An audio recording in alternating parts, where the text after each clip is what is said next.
A batalha contra Ryomen Sukuna finalmente trouxe aquilo que os fãs mais queriam ver, a expansão de domínio de Yuji Itadori. O problema é que muitos fãs estão alegando que a expansão do nosso garoto foi forçada. Será que foi mesmo? Yo, Geeks, aqui é o LP e vocês estão no canal do Geek Brasil. Fiquem ligados que esse vídeo contém spoilers do mangá de Jujutsu Kaisen.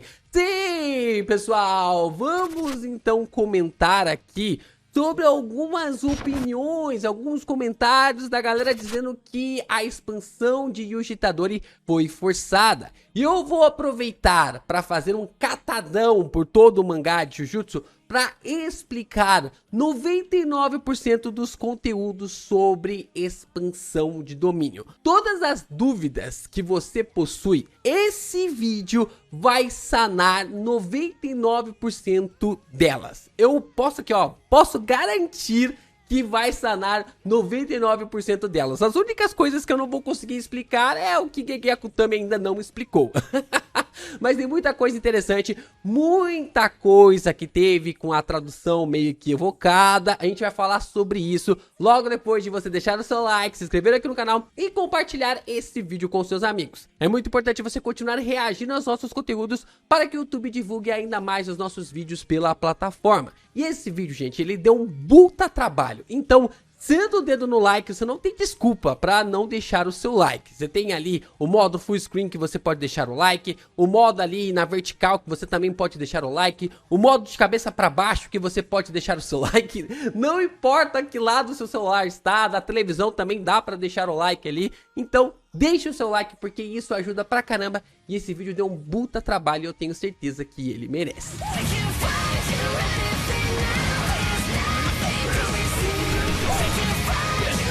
Vamos lá! Finalmente Yuji Itadori despertou o seu domínio, usando os seus treinamentos para desenvolver o maior ataque que um feiticeiro pode atingir. Foi muito legal ver esse desenvolvimento do Itadori durante todos os capítulos do mangá, principalmente os últimos 20 capítulos. O Itadori chega pra batalha contra o Sukuna no capítulo 244. Na verdade, ele chega ali no final do capítulo 238, né? Do 237 e o 238 é a batalha do Hajime contra o Sukuna. E no final do 238 o Itadori cai ali na batalha. Mas a luta entre ele e o Higuruma contra o Sukuna só vai começar no capítulo 244. Então, nós tivemos pelo menos 20 capítulos de batalha acontecendo. E a gente na expectativa para que o Yuji conseguisse usar a sua expansão de domínio. Mas nem tudo são flores, porque alguns fãs estão comentando, estão alegando que o Itadori conseguiu usar a sua expansão de forma fácil,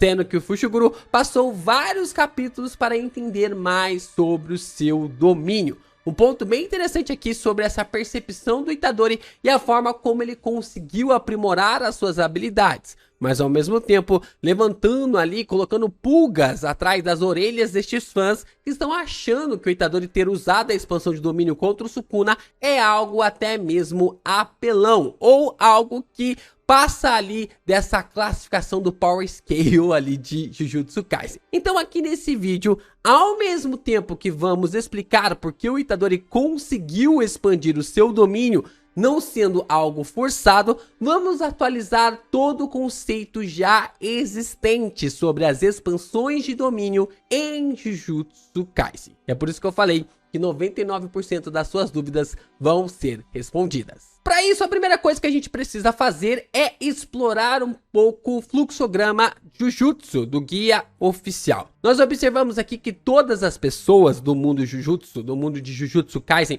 possuem sentimentos ruins. Esses são sentimentos negativos. Então é daqui que os feiticeiros começam a ter ali uma geração, a forma como podem ser gerados. Logo, esses sentimentos ruins geram energia amaldiçoada. A energia amaldiçoada pode ter ali a capacidade para que alguns consigam manipular este poder. Não é todo mundo que consegue utilizar a energia amaldiçoada, então os sentimentos ruins geram energia amaldiçoada e a geração de energia amaldiçoada dá a capacidade para que os feiticeiros manipulem a energia amaldiçoada. Então não é porque você consegue gerar energia amaldiçoada que você vai conseguir gerar ali a manipulação de energia amaldiçoada. E a partir daí, vários caminhos podem ser prosseguidos para que um feiticeiro consiga aprimorar o seu poder no mundo Jujutsu. Existe um caminho das barreiras e cortinas, como o Kusakabe e o Ichiji, que são feiticeiros excelentes em barreiras desde o começo,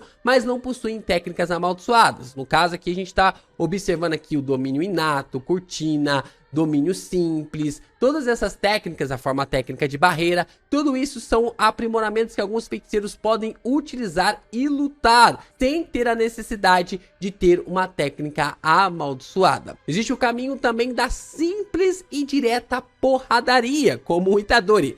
Seres que não são bons com barreiras logo no começo ou que nascem sem técnicas amaldiçoadas, mas são excelentes na porradaria franca. O Itadori mesmo, ele tem essa reta, né? Ele tem uma reta logo no começo que é sentimentos negativos, energia amaldiçoada, manipulação de energia amaldiçoada, taijutsu e fulgor negro, que é o Kokuzen. Então o Itadori também tem essa percepção do mundo Jujutsu, seguindo essa vertente, focado apenas no combate físico. Então nós também temos o caminho dos feiticeiros que são excelentes com suas técnicas, como Aoi, Todou e Miguel, mas que seus poderes não podem ser aplicados a um domínio, mesmo que eles tenham um refinamento muito legal relacionado ali à maneira como eles podem utilizar a sua técnica amaldiçoada, eles não podem aplicar a sua técnica a um domínio. Eles podem até mesmo criar barreiras e cortinas, mas não podem aplicar os seus domínios inatos nela para gerar uma expansão.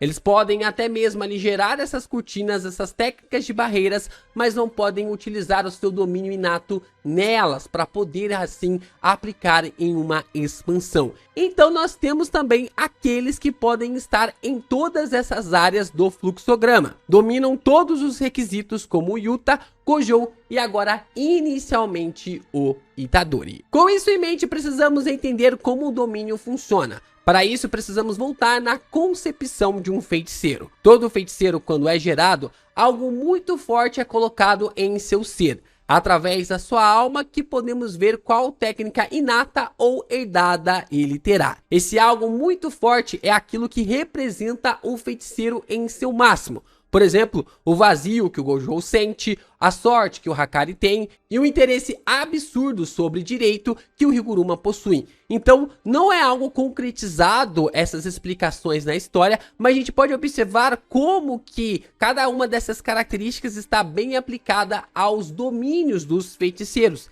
e a forma como isso se reflete em suas almas, juntamente com o domínio inato. Se um domínio inato está intrínseco à alma de um feiticeiro e esse domínio pode ser aplicado em uma barreira, isso quer dizer que a imagem que vemos dentro de uma expansão de domínio, dentro de uma barreira de uma expansão de domínio, aquilo é o reflexo da alma do feiticeiro. Mas junto dessa técnica inata, de acordo com o fluxograma Jujutsu, também nasce o domínio inato do feiticeiro de forma independente. Mesmo não tendo uma técnica inata ou herdada, um feiticeiro pode nascer com um domínio inato. Então, mesmo que um feiticeiro nasce sem uma técnica inata ou técnica herdada, ele nasce também com um domínio inato. Mas então, o que é um domínio inato? No capítulo 11, o Sukuna explica o que é um domínio inato. Ele diz que é algo que está dentro da sua mente, e foi para esse lugar que ele arrastou o Itadori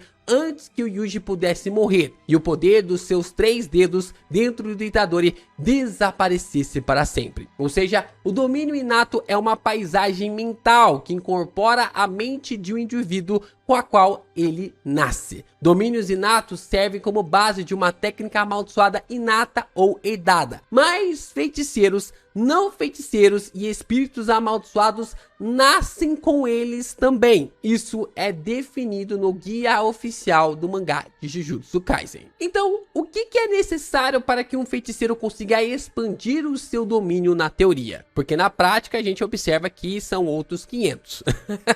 Na teoria é muito bonito, né? No papel aceita qualquer coisa. Mas e na prática, né? Na prática a gente pode observar que são outros 500, outras ideias e tudo mais. Mas na teoria, a gente pode observar que são 3 características, 3 condições para que o feiticeiro consiga expandir o seu domínio: aprender técnicas de barreira, aprimorar o seu domínio inato e ter uma técnica amaldiçoada. Teria até mesmo uma 4ª condição também, que seria o selo de mãos. Mas isso é algo bem vago ainda em Jujutsu Kaisen. Dá a impressão que são selos que representam mais a personalidade / poderes dos personagens. Não dá pra dizer a forma como eles utilizam ou escolhem esses selos, mas apenas ali de uma forma como o Gege está refletindo esses mudras mediante já alguns budas que existiram no nosso mundo, para ser características desses personagens em Jujutsu Kaisen. Porém, existe um detalhe: Gojo e Sukuna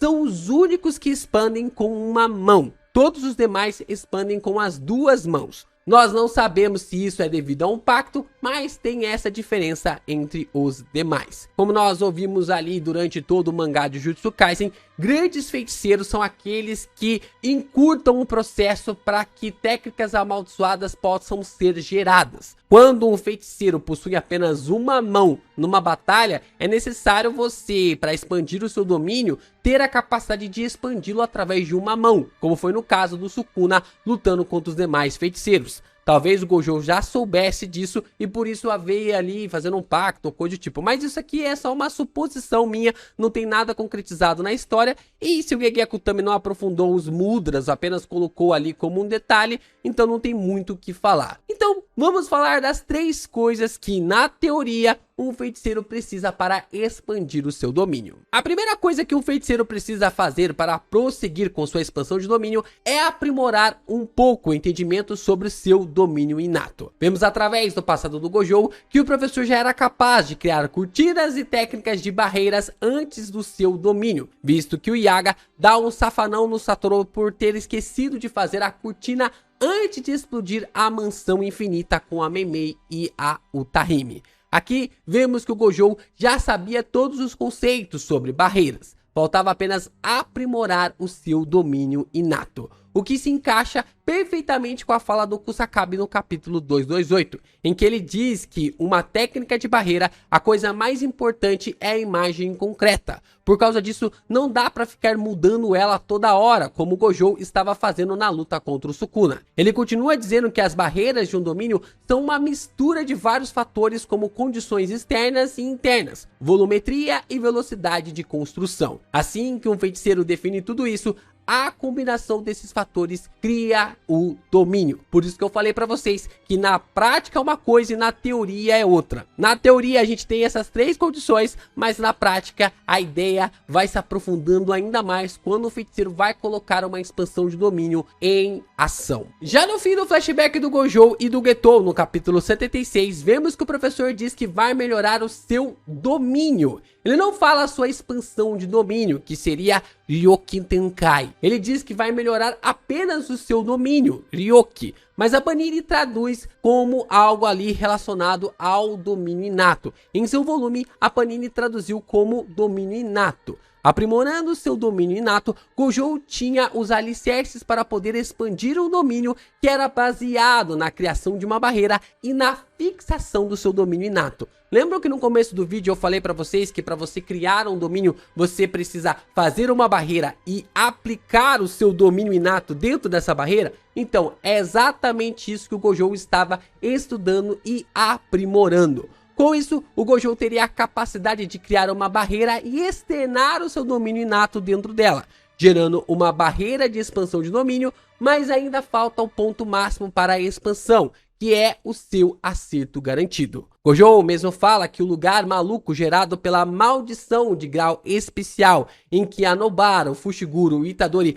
quase morreram enfrentando, era um domínio, mas estava incompleto. Isso porque a maldição de grau especial não tinha colocado uma técnica em seu domínio para ser concretizado com um acerto garantido. Se eles entrassem dentro dessa barreira e a maldição de grau especial tivesse colocado um acerto garantido, os 3 estavam mortos. E aí que a gente vai descer um pouco mais sobre essas questões polêmicas relacionadas a expansões de domínio, porque vem a grande questão. Então, toda expansão de domínio possui uma barreira? A resposta é sim. Toda expansão de domínio possui uma barreira. Só que existe uma diferença aqui. Existem expansões que fecham a barreira e expansões que não fecham a barreira. Essa é a grande diferença. No capítulo 206, Tengen não diz que os domínios do Sukuna e do Kenjaku não possuem uma barreira. Ele diz que seus domínios não possuem uma barreira fechada. Essa é a diferença das expansões do Sukuna e do Gojo, por exemplo. Enquanto a expansão do Gojo fecha uma barreira e só afeta quem está dentro dela, a do Sukuna, como não fecha a barreira, se estende por um raio de 200 metros e acerta todo mundo que esteja por perto. Mesmo que você não esteja dentro ali da barreira do Gojo ou coisa do tipo, você vai ser pego pela expansão de domínio do Sukuna, porque o seu raio é gigantesco e ao mesmo tempo não tem uma barreira fechada. Além de que, o acerto garantido de um domínio sem fechar uma barreira pode ser usado para quebrar a barreira do adversário pelo lado de fora. Tengen ainda diz o seguinte no capítulo 206. Assumindo que a borda da área do acerto garantido é a camada externa, eu irei apagá-la junto com a minha barreira vazia. Ou seja, toda a expansão de domínio possui uma barreira,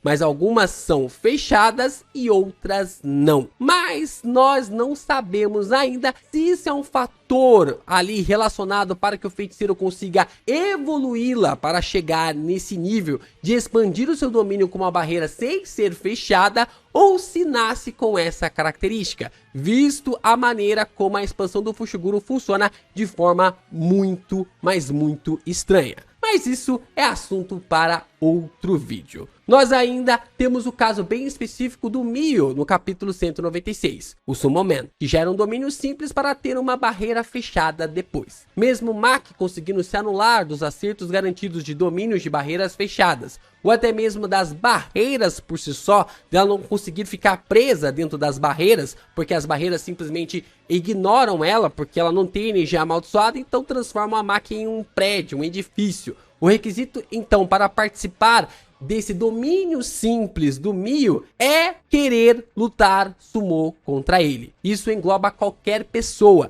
mesmo aqueles que não possuem energia amaldiçoada. Mesmo aqueles que possuem 0 de energia amaldiçoada estão englobados ali na vontade do Mio, porque para ele o que importa é lutar sumô. Por isso, a Maki foi envolvida pela barreira do Mio, bastando ali apenas aceitar o desafio de lutar sumô. Mas o domínio do Mio não tem um acerto garantido. Ele não é um domínio completo. Sua função principal é fazer apenas que o tempo passe devagar, com a possibilidade de 1000 batalhas podendo ocorrer em menos de 1 minuto. Nós observamos a batalha sendo finalizada quando a Maki lançou o Mio para fora da área de luta do sumô. Esse era provavelmente o requisito para que a barreira fosse quebrada, o que só prova que o domínio do Mio é algo muito, mas muito específico entre os domínios. Mas se tratando dos domínios padrões, como falamos aqui, sendo uma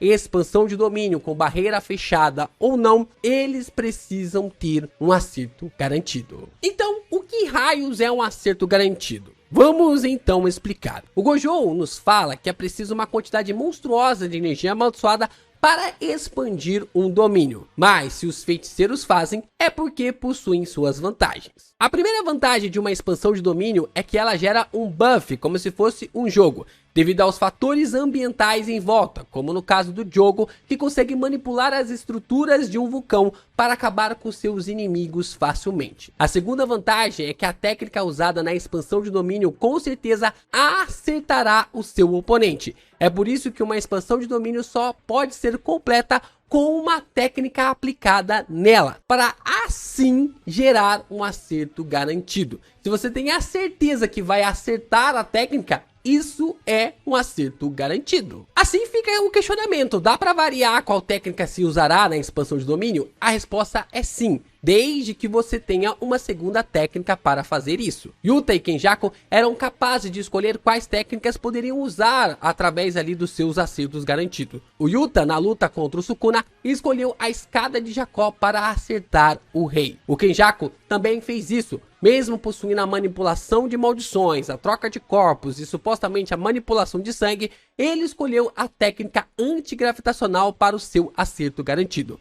Mas o Kenjaku, ele foi além de simplesmente trocar as técnicas ali que poderia ter como acerto garantido. Ele provou que dá até mesmo para equipar o seu domínio com a técnica de reversão. Como no caso ele escolheu a técnica de reversão de antigravidade para usar a técnica de gravidade contra a Tsukumo. Já o caso do Sukuna pode parecer uma aplicação de várias técnicas no acerto garantido. Mas dentro da sua expansão, o rei simplesmente usa a técnica do santuário para conseguir usar todos os poderes derivados dele. O desmantelar e o clivar cortam tudo no raio de sua expansão. E todo o pó gerado pelos cortes vira uma matéria de energia amaldiçoada de característica explosiva, semelhante ao caminho do Sukuna, gerando assim uma grande explosão termobárica. É por isso que o Sukuna consegue usar tanto o clivar, o desmantelar e o caminho dentro da sua expansão de domínio, porque ele coloca o santuário, sua técnica completa, dentro do seu acerto garantido. Então, o Kenjaku, como a gente viu, ele consegue colocar ali partes envolvendo a sua técnica. Ele pode colocar tanto ali a técnica antigravitacional ou a técnica gravitacional usando a técnica de reversão. No caso, o Sukuna, como ele coloca o santuário inteiro dentro do seu acerto garantido na expansão de domínio, ele consegue usar o clivar, o desmantelar e também o caminho quando acerta ali o seu alvo, quando ele consegue expandir ali o seu alvo de uma forma realmente incrível, como a gente viu na batalha que levou à morte do Chozo. Então, toda a expansão de domínio tem acerto garantido? A resposta é sim, mas existem dois tipos de acerto garantido, as ofensivas e as inofensivas. As ofensivas são as padrões que vimos mais durante a Era Moderna. O feiticeiro expande seu domínio contra seu adversário, e se seu inimigo não tiver um cesto de vime, um domínio simples ou a flor da pétala decadente, essa de acordo com a técnica usada no acerto garantido, ele será derrotado imediatamente. Isso aqui é o básico, o padrão que a gente viu ali em Jujutsu Kaisen, pelo menos até ali o final de Shibuya. As expansões que a gente viu normalmente estão classificadas com expansões de acerto garantido ofensivo. Só que a gente também tem ali a construção das expansões inofensivas, que são expansões mais complexas, normalmente usadas para dar vantagens para o portador delas em uma continuação da luta. Como no caso aqui que a gente pôde observar o Hakari, que ganha energia amaldiçoada infinita até ali o tempo da sua música acabar, ou o Higuruma, que confisca algo do seu adversário caso ele tenha cometido qualquer tipo de delito, e dependendo do crime ainda consegue um buff, como uma espada capaz de matar qualquer feiticeiro com apenas um toque. Nós podemos observar então o Hajime mesmo falando no capítulo 187 sobre a expansão do Hakari ter um acerto garantido inofensivo.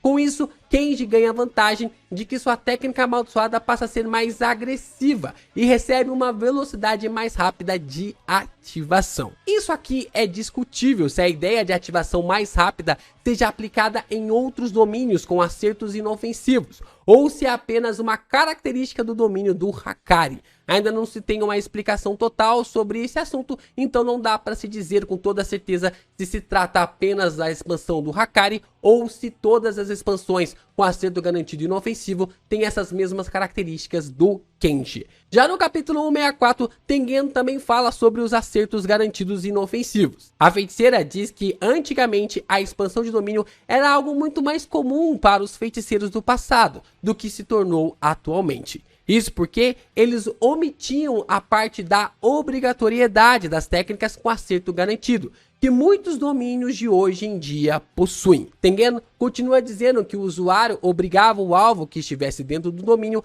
a obedecer às regras que estipulou, e que essas eram as habilidades comuns dos domínios antigos. No exemplo, vemos dois lutadores de sumôs se enfrentando, e a regra colocada dentro do domínio era que somente os pés podiam tocar o chão, e se colocassem os pés para fora da área da luta do sumô, quem fizesse isso perderia. Levaria ali algum tipo de castigo ou benefício, como acontece ali com o Higuruma e também com o Hakari. A gente pode observar que Tengen finaliza dizendo que por causa da obsessão pelo acerto garantido, ficou cada vez mais difícil criar um domínio, o que transformou em uma técnica de alto nível e reduziu bastante o número de usuários. E aqui que vem o grande erro em que muitas pessoas acreditam que existem expansões sem acerto garantido. Não, gente. Toda expansão possui um acerto garantido. Existem expansões com acerto garantido inofensivo e existem expansões com acerto garantido ofensivo. E essa página é a página que mais gera confusão. O Itadori não diz que o domínio do Higuruma não possui um acerto garantido. O que o Yuji diz é que o domínio do Higuruma não é do tipo mortal, não é um domínio mortal. O Itadori diz o seguinte, vai estar aí a legenda na parte de baixo. Tsumari kono ryoki wa Hisatsu denai koto yai. Meu japonês é a maravilha. Que significa, então, em outras palavras, este domínio não é letal / mortal. O Itadori está se referindo claramente sobre esse aspecto de que o domínio do Higuruma tem um acerto garantido, mas ele é inofensivo. Mas na tradução que temos na Panini, o Itadori diz que este domínio não possui uma técnica de acerto garantido, o que está errado, o que ali essa tradução acaba estando errado. Eu não sou nenhum especialista no idioma japonês, eu ainda estou estudando, mas é por essas e outras que eu decidi estudar o idioma, porque toda vez que tem uma parte no mangá que contradiz o que é dito anteriormente, é só voltar lá e ver que a tradução está equivocada. Se tem algo atualmente que está sendo dito e está contradizendo algo do passado, tenho certeza, plena convicção, que aquilo que foi dito no passado está errado em sua tradução. E nós ainda temos uma explicação do Kusakabe novamente no capítulo 228, dizendo que os domínios do Hakari e do Higuruma funcionam dessa forma porque eles são exceções, por causa da técnica deles já incluir um domínio por padrão. Ou seja, assim como a técnica do Miguel, que nasceu sem a forma de expandir um domínio, a técnica do Hakari e do Higuruma é ao contrário. Elas nasceram prontas para usarem um domínio. Talvez seja até por isso que eles tenham uma facilidade tão grande de criar tantas regras em suas expansões, já que automaticamente as suas técnicas carregam essas características sobre a expansão de domínio.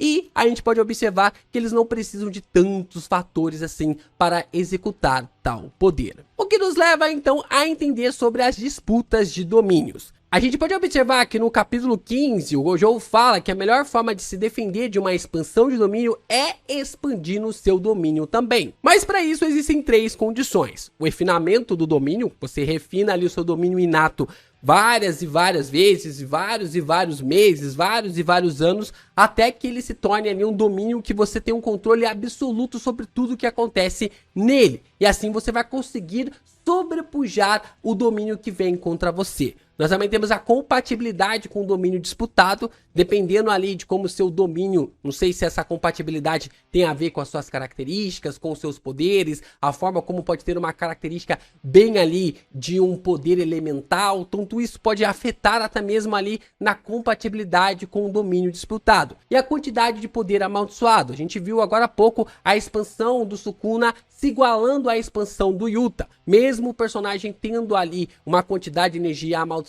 abaixo do Sukuna, o personagem mesmo fala que o Sukuna tem a dobro da dele, a gente pode observar essa relação do Yuta ali se igualando na expansão de domínio, porque o Sukuna agora está atualmente com a mesma quantidade de energia amaldiçoada do Yuta. E é por isso que os dois conseguiram igualar os seus poderes ali em relação na disputa de domínio, assim como o Gojo e o Sukuna conseguiram nos capítulos que aconteceram a batalha dos dois. Então, a gente observa que por causa desses fatores, é por isso que o Gojo igualou a disputa de domínio com o Sukuna, porque eles estavam empatados em todos esses requisitos. Logo, o acerto garantido de suas expansões se anularam. E como é explicado aqui para nós pelo Choso, mais pra frente, o reino da prisão foi crucial para que o Gojo entendesse o modo para quebrar a expansão de domínio do Sukuna, impedindo que ele conseguisse ativar assim o caminho. Então, passar um tempo no reino da prisão foi ali algo para que o Gojo entendesse que poderia diminuir a sua barreira, sua expansão de domínio para lutar contra o Rei das Maldições e impedisse com que o seu poder, com que sua barreira fosse destruída logo de cara, ganhando assim esses 3 minutos de resistência contra os cortes do Rei das Maldições. Agora sim, visto tudo isso, com todas as suas questões, ou pelo menos 99% das suas questões respondidas sobre expansões de domínios, vamos aqui falar sobre o Itadori. Vamos então pegar todos esses pontos que nós trouxemos até agora para justificar que a expansão de domínio do Itadori não foi forçada. O Yuji, ele já sabia desde o capítulo 11 o que era um domínio inato. O Fushiguro já havia lhe contado. Ou seja, durante esses 6 meses no mundo Jujutsu, até a luta contra o Sukuna em dezembro, o Yuji esteve trabalhando o seu domínio inato. A gente observa isso lá no capítulo 11, quando o Sukuna explica para o Itadori o que é um domínio inato. E o Itadori até mesmo fala, o Fushiguro falou dessa parada de território, essa parada ali de domínio inato, que seria ali a construção, a tradução mais precisa. Nós podemos observar também que o narrador também disse que aqueles que passam pelo Kokuzen, seus núcleos de energia amaldiçoada estão anos à frente dos demais. É por isso que o crescimento do Itadori foi algo tão absurdo em comparação ao Fushiguro, que nunca passou por um Black Flash, um fulgor negro. É bem interessante observar que passar pelo um Kokuzen dá ali uma capacidade de entendimento sobre a energia amaldiçoada muito maior. O próprio narrador diz que quem entende isso está há anos à frente, está anos na frente de quem não passou por um Kokuzen. Então justifica aqui porque o Itadori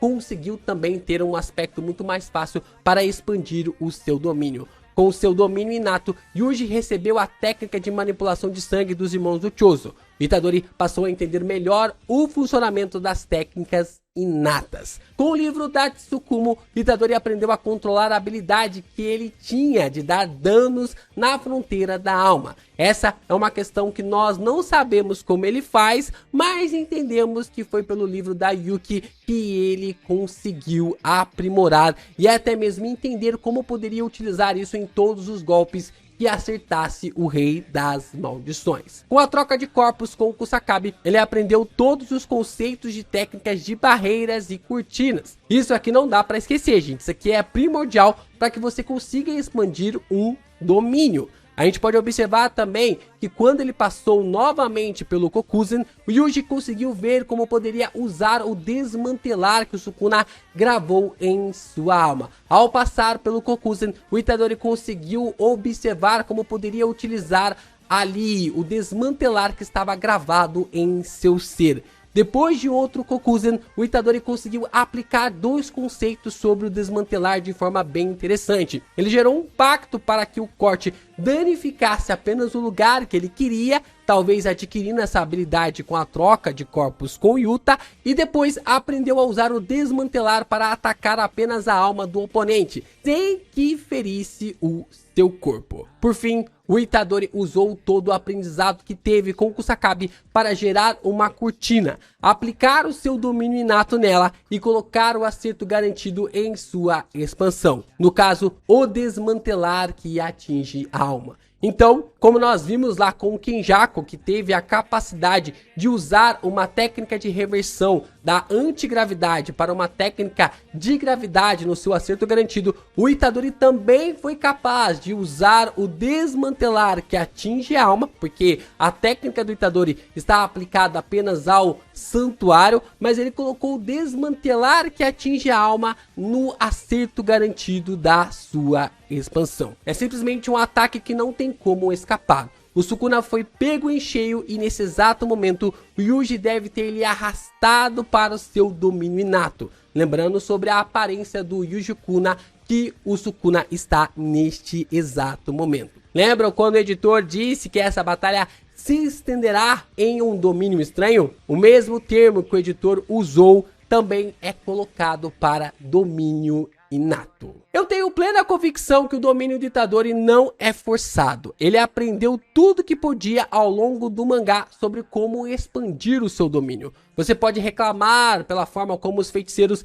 evoluíram nesse prazo de um mês, falando, eu preferia que tivesse um mangá mais longínquo. Você pode falar ali que os treinamentos poderiam acontecer com mais tempo, mas é inegável que Gege Akutami usou vários artifícios para fazer os feiticeiros irem para cima do Sukuna de forma até mesmo crível. E ao longo das explicações, entendemos como seguiram em busca de derrotá-lo. Dito tudo isso, agora é entender qual a expansão de domínio o Itadori usou contra o Sukuna. Se foi uma com acerto garantido ofensivo ou inofensivo. Ou melhor, se o Sukuna já não está derrotado e morto pelas mãos do Itadori em seu domínio inato.